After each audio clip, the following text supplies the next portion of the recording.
I think my story is probably different and a little bit of a roundabout way than how most people get into the foster parent resource world. I actually knew through my neighborhood a foster child because one of my neighbors was doing their respite care, and I knew that they were going to need a resource home. I had already been thinking about it a little bit because of seeing how my neighbor was doing respite work, but having a relationship with this kid who needed a safe home, at least until another one was identified, I said, oh, I can be a safe home for this kid.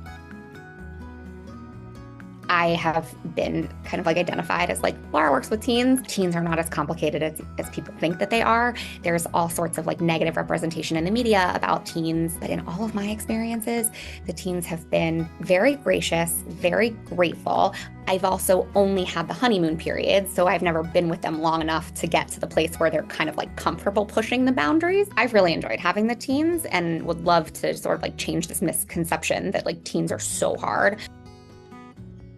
Oh, I've learned a ton of music, and I've created Spotify playlists for each of the kids. If ever the respite kids wind up back with me when they get in the car, it's oh, we got your playlist all ready to go. But, for the ones that may or may not, there's still sort of call it a transitional object in therapy, that there's a memory, something tangible for memory. There's a difference between stretching your limits and passing your limits. And so I'm willing to stretch certain times, but I'm really not willing to surpass my limits. Knowing that has been super helpful. And, I have it easy because I'm a single woman. So or just a single person. So I don't have to wonder how a foster kid in my home is going to impact my relationship or impact my children. I just have to think about myself and my dog.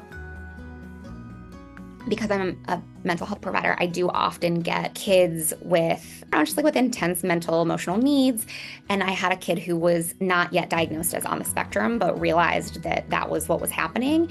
And so their file read as they refuse to go into a grocery store. Well, what we realized is that especially the grocery store, but lots of errands, is such a sensory overwhelming process for them. That's why they didn't want to be there.